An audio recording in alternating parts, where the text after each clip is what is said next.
Right, here we go. In Perfect. three, two, and one. Hello, everyone. Welcome back once again to the Great Scott Podcast. Today, I am joined by a person who pretty much does it all, from producer to acting to casting, Miss Rebecca Lamarche. How's it going, Rebecca? Hi, Michael. Thank you so much for having me this morning. I'm Oh, doing great. Happy to be here. well, first off, happy holidays. Merry Christmas to you. It looks like you're in the holiday season. I see the tree in the back. Yes, likewise. I set up my tree. I think it was just after Remembrance Day. So I've been rearing ready to go. Oh, gotcha. So, is there something for you, speaking of the holidays, that just get you in the holiday season, like a song or something like that? It's one of those Yeah. Christmas songs. For me, it's less so music. Like I keep the radio on. I'm a little old school that way. So when the music starts playing on the radio, I get pretty like happy and excited about it. But I've actually always loved watching these TV Christmas movies that I'm so lucky to both make and be a part of. And that's always been kind of part of how I get in the holiday spirit. Absolutely. Now you're not from this country originally. You're from our neighbor country, pretty much, Canada. Did you celebrate Christmas up there as well? Yes, I celebrate Christmas in Canada every year. I'm actually in Toronto right now. So I'm working on a movie up here that I've cast and I'm helping to produce. And I'm going to spend the holidays at my parents' place, and it's always a good time. Absolutely. Now, speaking of films, you are actually have a film out, or actually, it's going to come out called Sappy Holiday. It's going to be out in Canada, I guess, actually tomorrow up at where you're at, and then also next week-ish, I think, here on Yeah. Uptv. Yeah, it's called Sappy Holiday. Can you tell us a bit about that? I'd love to. So yeah, Sappy Holiday is a really sweet movie. It follows Joy, who is a sous chef. She's full of life, full of passion. She's very vibrant, and she finds out that her very austere corporate boyfriend is going to propose on Christmas Eve, and she starts to get cold feet. And on her way to meet up with him and his family, she gets stuck in a snowstorm. She is saved by a hunky maple syrup farmer, as happens in these movies. And so he whisks her away to his family maple syrup farm that is, of course, on the brink of ruin. It is their last Christmas altogether. And that's where my character comes in. I play the character called Rebecca, and I'm his sister-in-law. And all together, we kind of start realizing that we not only have the skill sets collectively to work together and possibly save the farm, but we start to realize that there's a real romance going on between Joy and my brother-in-law. And so you get caught up, swept up in the romance, but also in those like really tight family bonds and tensions, because the holidays can bring up a lot of family drama, and it can bring up a lot of struggles that a family has all together. So you get a little bit of drama, a lot of heart, and a lot of fun. Oh, that sounds interesting. And this is not your first Christmas film at all that you've done. This is like the sixth one or something like that. Yeah. Oh gosh, I'm not even like, I'm lucky to have lost count on Christmas movies at this point. Luckily, I love them, and they're a lot of fun to be on set with. Absolutely. So when you're not working, I was actually doing my research. You originally wanted to be a veterinarian and surgeon before you got into the whole acting business. Yeah, I love that you found that. Thank you. So yes, I grew up wanting to be a veterinarian, as most kids do at some point in their life. And then in high school, I realized at that point that I was actually more interested in human surgery. And I worked in high school. I co-opted in the neonatal intensive care unit. So with all the preemie babies. So I did that for a while, and it was amazing and really fulfilling and inspiring. But over time, I started to just have this acting bug, and I decided to go to university for both theater and journalism. And even while I was in school, I made a point to always keep my grades up in case I wanted to go to medical school after. But I just really realized what I felt the most fulfillment from, and what I lit up doing was the theater arts. And in my case, it's film and television. And it's just kind of always been one thing after the other, chasing it. And I still love it and haven't looked back. I was going to say, it looks like it's been working out for you. Yeah, it's been great. Absolutely. So, you also are a person. Speaking of animals, you like riding horses, or you're into horses as well. You do that. Okay, you know what? I'm glad we're going to get the record straight here. I love that you've done some awesome research. So thank you for that. I desperately want to and have always wanted to get involved with horses. I've been lucky to do some, trail rides and whatnot, like scattered here and there. Always loved it. I've worked on many movies that have had horses. Have always loved that. I am the horse girl that never got the opportunity to be a horse girl. And so I would really like to do polo and or equestrian vaulting, but I haven't had the chance to learn yet. And I'm thinking this coming summer might be the summer to finally, have the means to make that happen. Well, I definitely hope that you do. I mean, I've gotten to go horseback riding before myself, and horses are just so much fun. They're so Oh, much. cool. So you're a rider. Do you ride like every summer? Do you ride regularly? I try to go every summer. Oh, that's amazing. See, I want to get in that rhythm. I need to graduate to your level and then I can further on with the sports goals. What I do actually as a sport is I do IPSC, which is the international version of USPSA. It's competitive pistol shooting. It's how Keanu Reeves trains for the Wick franchise. So that's what I actually do as a sport. Gotcha, gotcha. But I have not done the polo or anything like that. The thing. Maybe we'll graduate to that level at the same time. Absolutely, absolutely. So, to go along with all the other projects that you've done, you're also on Netflix's top trending romance called Hometown Holiday. Yeah, that was a really fun one. I mean, I think that movie surprised us all. It was so cute, but I don't think any of us expected it to be a top trending Netflix worldwide movie. And it keeps trending every year. People love it, which is so nice and so sweet. I know. I mean, right now it looks like Dahmer, like the story of Jeffrey Dahmer, is also the top thing on Netflix as well. To go along with the with your Yeah. thing. That's a, Well, it's Dahmer, it's Hometown Holiday. If you don't want one, you do want the other. We're kind of on the polar extremes there. absolutely, yeah. They're both definitely two different projects. I'll tell you that much. Yeah. So, so you're also a firearms person. You started doing that about I guess 10 years ago. Was it pretty scary the first time you picked up a firearm to do the training for you?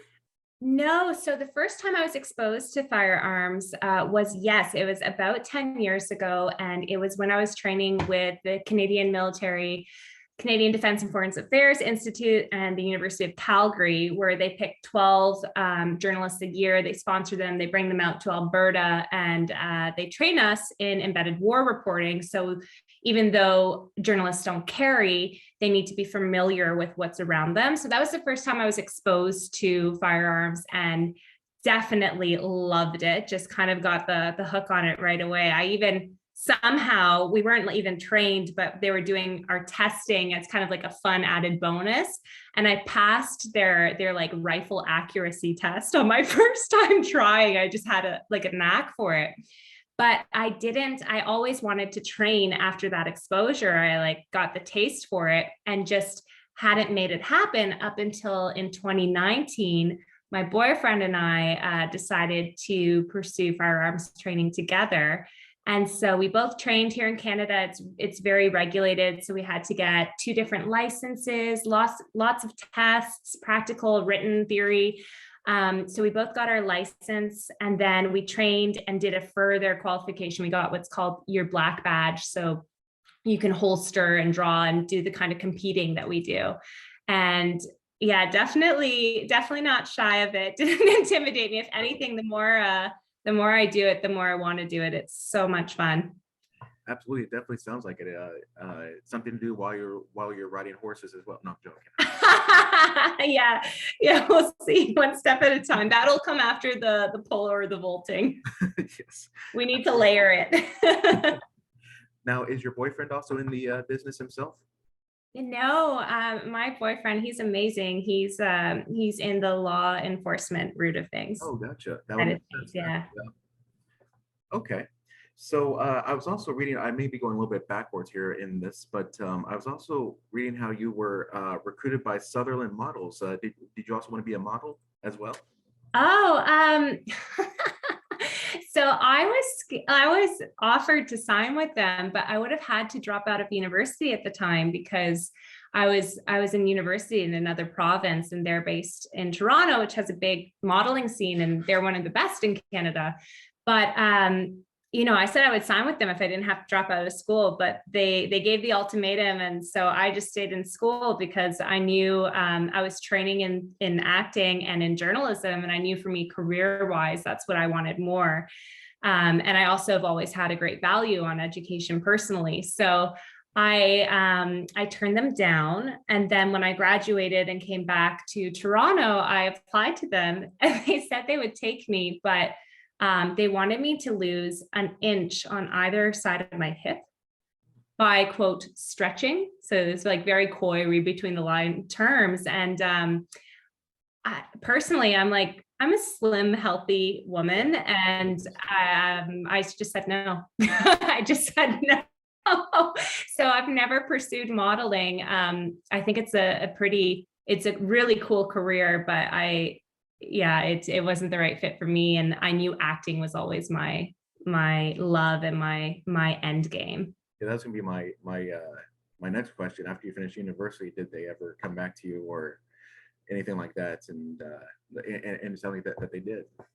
Yeah, well, I actually, to be honest, I went back to them because I had turned them down. So I went back to them when I graduated, and I was obviously a little bit older, like a couple of years older at that point, and in a different age bracket. And they really wanted more of like a teenage body, and I had like an adult's body, and so it just, it wasn't the fit for me personally at the time. But it's cool because the industry is really changing and evolving, and I would hope and I would think that their outlook on how they want to manage their roster has probably changed a lot in the years since. Now I have one other question for you, Rebecca. Now you're a casting director, an actress, a writer. How do you do it all? Oh, okay. Well, it's just a very bad balance. Like it's hard. It's hard. Work-life balance has often been very, very neglected for me, but it's something I've worked really hard to start correcting. I actually time block my days out in 30-minute increments. So I like make myself a schedule every day. I'll even schedule in a 30-minute break, or I'll schedule in lunch. Otherwise I'll miss it. Like I'll miss making a sandwich or something. So I block out my days in 30-minute increments, and that's a guide. I'm not regimented to it. And I just think time management is the key, and priorities are the key, and really having like a systematic workflow helps keep everything ready. I also always do my best to work in advance, because in film especially, there's a culture, but the industry is very moment to moment and things come out of nowhere. So as best as I can, I work in advance. So when I have a great audition or when I have a great booking, I'm already ahead on some of my casting or producing work, and vice versa.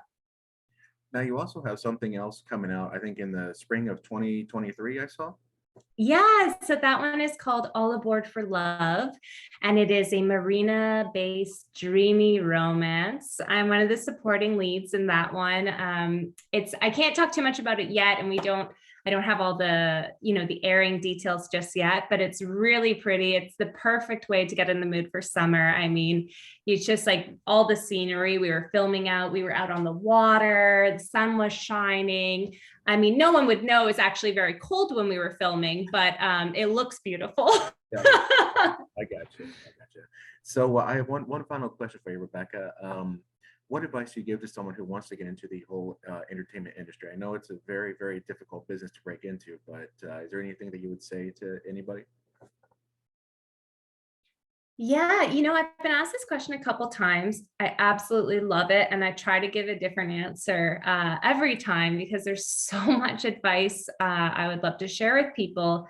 And I think the biggest one today, I would say, is that, you know, if you're pursuing acting, everyone is going to want to tell you how you should be doing your job, how you should be interpreting the script. That can be people you're paying, such as coaches, that could be in classes, that could be a well-intended friend, or relative. But at the end of the day, the only thing that will make you ever stand out, and I know this as an actor, a casting director, and as a producer, is if you just do your authentic interpretation of the script and character and do what you would naturally bring to it, because you're the only one who is going to think that way and bring what is uniquely you to the part.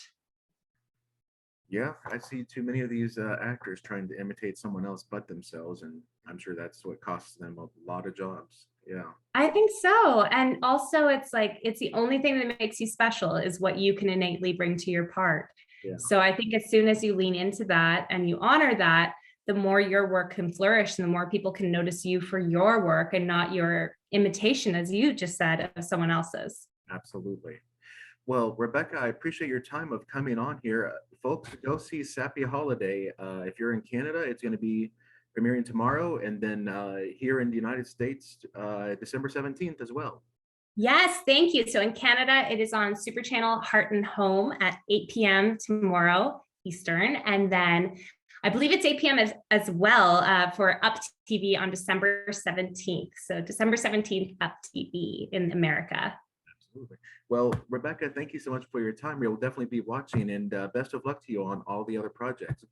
Thank you. Thank you so much for your time. And I'll catch you soon, I hope. Absolutely. Thank you so much. Thank you, Serena.